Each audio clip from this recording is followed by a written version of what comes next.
Hong Kong is no stranger to exuberance, to wealth, to excess. Over the years, it's become one of the strongest economies in Asia, and by nearly every metric, it is an exceptionally wealthy city. It is home to at least 79 billionaires, second only to New York, and it is considered a highly developed economy, with a GDP per capita of almost $49,000. As a result, some people have been able to make more, spend more, and participate in a strong and growing economy. On the surface, Hong Kong would appear to be a remarkably prosperous city with a high standard of living and an economically productive society. But is everyone sharing that prosperity? Are the fruits of Hong Kong's economic growth going to everyone? Research has consistently shown that the benefits of Hong Kong's growth have mostly flowed to the top.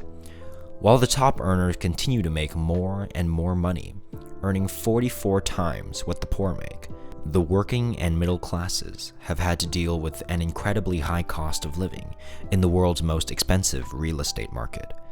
While the rich benefit from private education that is completely inaccessible to everyone else, and tax breaks that favor the wealthy, the poor, primarily consisting of residents of subdivided flats, low-income workers, women, children, the elderly, and ethnic minorities must struggle to survive in a city with stagnant wages, minimal benefits, and low social mobility.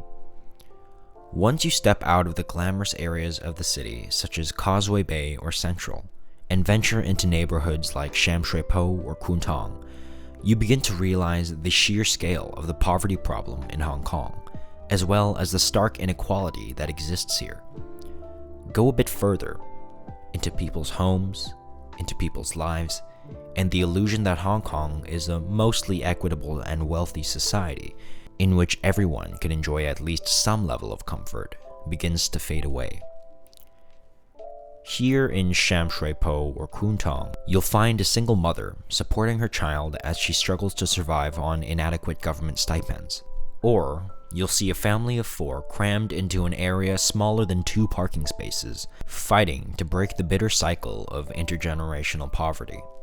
Alternatively, you'll run into the 80-year-old grandmother whose family has forgotten about her, forcing her to walk around all day collecting cardboard just so she can feed herself, because the pittances the government gives her simply aren't enough for her to survive. Venture further, and you may run into a middle-aged man with no wife, no kids, and a low-paying job who would rather spend most of his free time in a park than go back to where he lives, in a so-called cage home, where he barely has enough space to breathe, let alone sleep.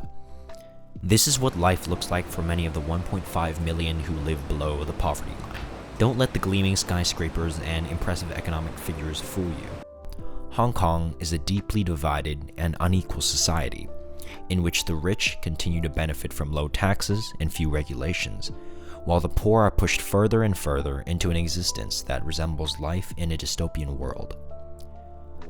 On top of that, Hong Kong was recently declared the most expensive city to live in. Because the demand for land and living space has far outstripped the available supply, real estate is unbelievably expensive. And owning a home, which is a major part of achieving financial stability, is out of reach for the vast majority of Hong Kongers. To make matters worse, Hong Kong's government has admitted that social mobility is pitifully low, causing many to become trapped in a cycle of poverty. Faced with few ways to move up in society, many families and individuals are finding it increasingly hard to live and breathe in this city. All of these factors, and more, contribute to the seldom talked about issue of poverty in Hong Kong. These borderline unlivable conditions have contributed to a growing sense of anger and injustice. Hong Kong has become an incredibly stratified society. And with the recent introduction of the extradition bill and the national security law, societal tensions boiled over into some of the largest anti-government demonstrations the city had ever seen, which are still ongoing despite the current pandemic. In a survey from 2019 conducted by CUHK, almost 40% of Hong Kongers said that they would leave the city if given the chance, demonstrating just how dire the situation has become. It is unclear whether or not Hong Kong will be able to address these issues in the future, But if nothing is done, and the government continues to sit on its budget surpluses while handing out starvation handouts to the poor, the problem will only become worse.